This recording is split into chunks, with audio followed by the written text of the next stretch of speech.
Hi, my name is CK, and in this video, we're going to be going over everything that you need to know about buying your first electronic drum kit. Whether you're buying for yourself, a friend, or a family member, hopefully every question you may have is going to be answered in this video. So let's get started.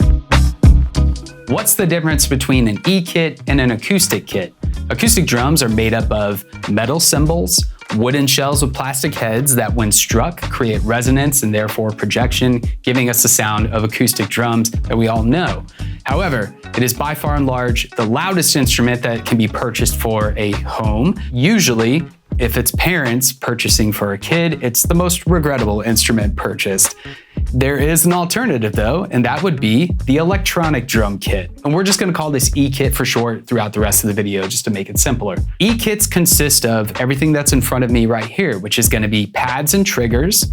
And then within inside the pads and triggers are sensors. So when a pad or trigger gets struck, it sends a digital signal through this little cable right here into this box known as the drum module that contains a host of pre-recorded, not only drum sounds, but really cool effects that you can then assign to all your different pads and triggers.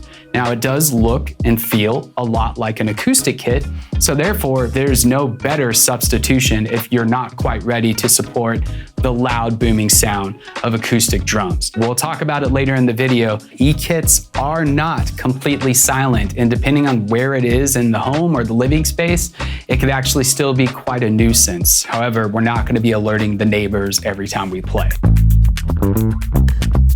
Longevity and convenience. These are two attributes that will come along with any E-kit that gets purchased, so let's talk about longevity first. The materials that come with this kit are made to last. We have the rubber, we have mesh, sometimes the head is made of rubber or plastic, we have plastic around on the edges, and then a few metal components to help hold everything together. Made to last. I'll be the first to tell you that I am a very heavy hitter, especially when it comes to tracking videos for the channel. I don't hold back, and these pads have taken all a pretty decent hit over time. This kit was purchased in March of 2020. Nothing has had to be replaced because of it either being overhit or broken. I've only made additions to the kit because I wanted more variety, like extra heads or extra cymbals. So in comparison to an acoustic kit, broken cymbals, very expensive to replace. Drum heads, more affordable to replace, more annoying to redo. And the element that probably takes the biggest cake for a benefit playing an E-kit over an acoustic kit, drumsticks. If you're a heavy hitter like I am, when it comes to just cracking snares and cymbals, sticks tend to shred and go. When this kit was purchased in March of 2020, I bought 2 pairs of drumsticks. I still haven't touched the second pair of drumsticks that came. This is the first and only pair of drumsticks that have ever been a part of this drum kit. So that's nearly 4 years.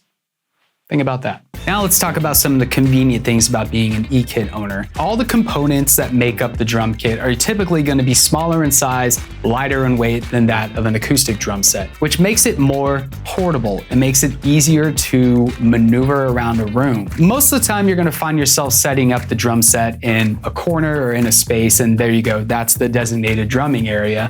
But if you're having an event or you need to clean, having an E-kit, and especially if it's a kit that has a rack mounting system, most of the components are attached to that rack mount. And the only thing that's going to be hanging off of that is going to be the power cable, unless you're like me and you have all these external lights and connections to computers and whatnot. It makes it pretty easy to just lift up, get out of the way, do your vacuuming, put back. Point being is that it's very convenient, easy to move. Even though these components are smaller in size, you could still set up the drum kit exactly as you would if you were playing an acoustic kit. Put cymbals, put toms, put snare, put kick, put everything exactly where you would typically want it if you're already a drummer and you're used to acoustic drum sets. Now let's talk about the actual volume that does come by being an E-kit owner. Even though these materials are designed to not make too much sound, they certainly do make sound. I'm gonna have a full velocity rip at this drum kit real quick. I'll even set the camera back so you can hear exactly how loud it is just within this room.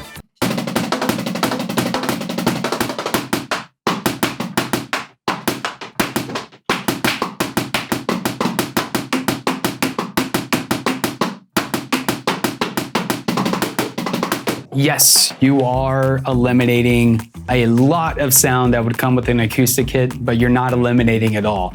In fact, if you can't put the E-kit on the ground level, like say anywhere there is foundation, anybody else within that living space, if it's on a second story or a third story, are likely going to know when you are playing. When you are if you're really getting in the zone and you're really slamming on that kick drum, every single time that you're kicking that thing, you're sending just a boom of resonance throughout that floor. So the previous house that we were in, this kit was on a second floor. And it wasn't just the kick, it's the hi-hat pedal too. As soon as you're going to town on a session, pretty much anyone within the lower level is going to know I'm playing. I guess the point really being that if you can put this kit on the lowest level possible, that's going to be a lot more comfortable for the drummer because they won't have to worry about thinking they're bothering other people, especially with booming ceilings. And it's going to keep everybody else within the household or the living situation a lot more calm because they're not having to deal with booming over their head. If you have to put the E-kit somewhere that is not on the foundation level, there are a couple things that you can make an attempt at doing to prevent the sound from being so boomy for the downstairs people. And that's gonna be having layers of kind of like gym workout rubber or matting, definitely some sort of carpet. There have been plenty of people, including myself, who have tried creating platforms to resolve the booming issue. Let's just say that I don't think we're quite there yet. There are lots of things that you can do to try to prevent vibration. Just know that you're not gonna be able to get it 100% vibration free. However, if you're watching this video and you do have a solution for creating a completely boomless scenario by having your kit on another upper floor, please share. I know that the community would love to know that. And since we are talking about flooring components, your kick pedal and your hi-hat pedals, they're gonna have these protrudable spikes that you can screw down.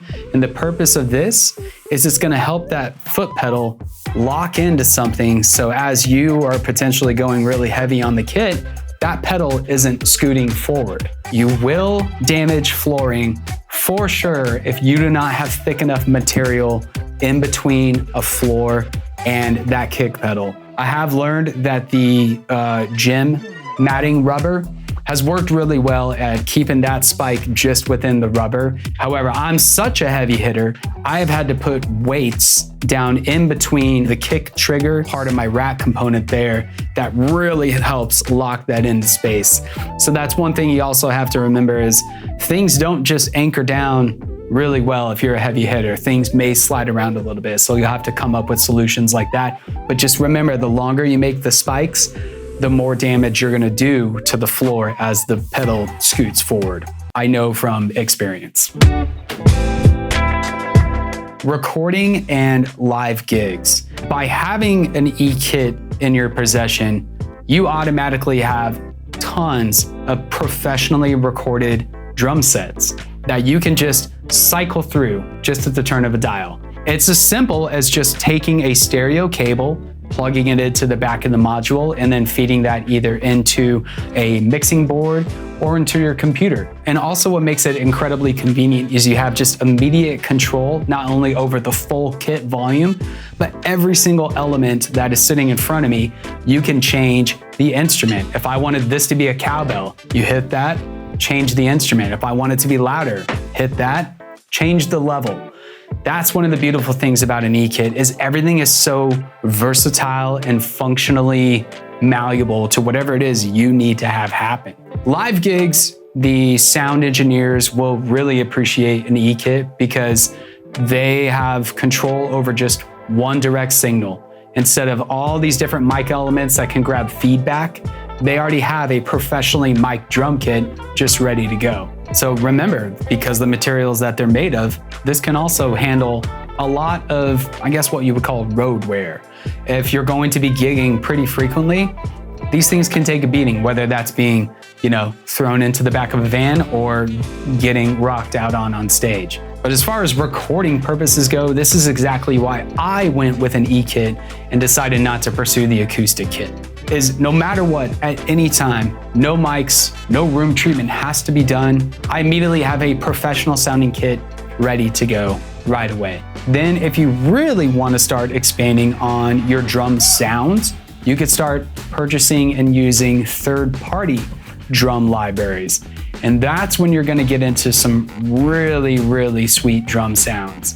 And that's just as simple as using the MIDI capabilities that come out of the drum module into the computer. I certainly will make sure to make a video shortly after this on how to use third-party drum software kits along with your e-kit. Now let's talk about the shape and the size and the price of e-kits as it is.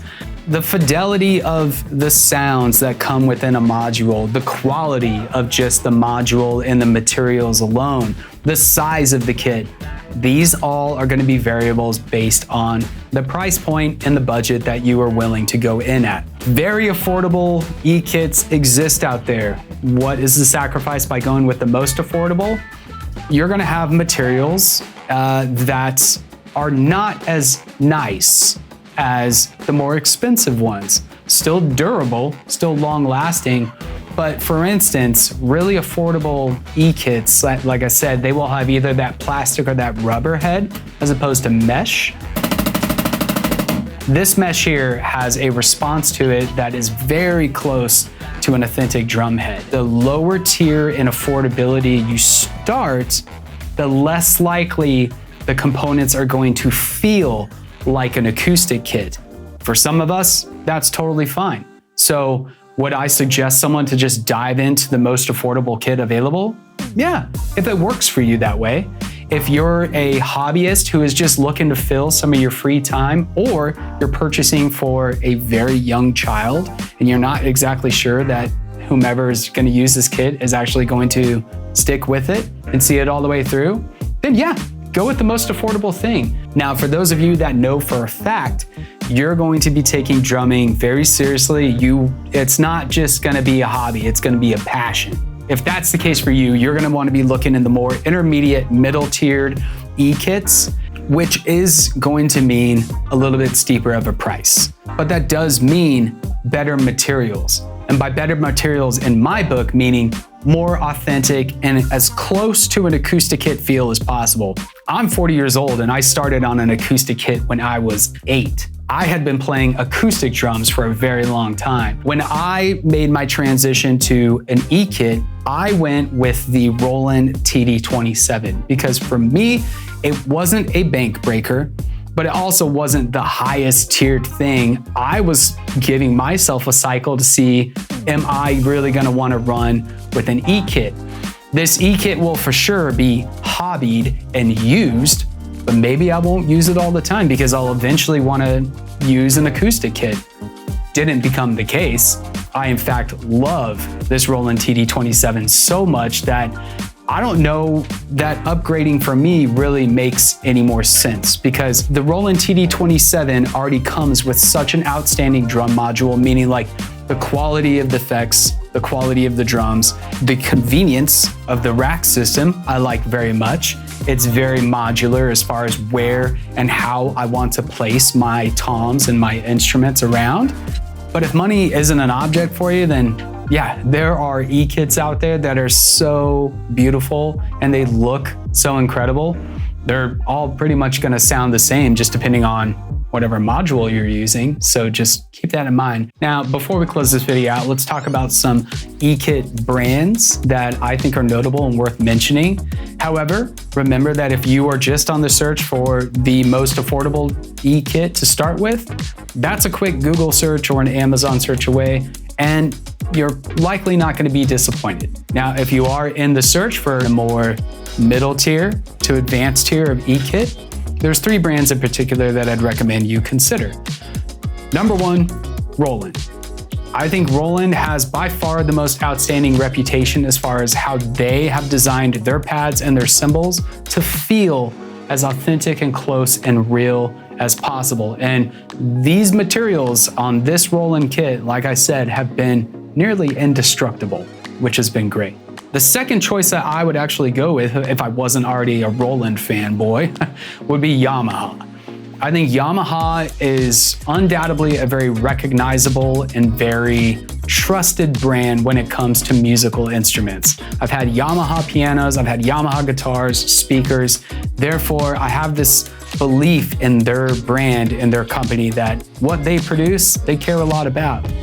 And then the third, if you're looking for a kit that really looks great, comes with a lot of components and pieces, but isn't really gonna break the bank, that'd be through Alesis.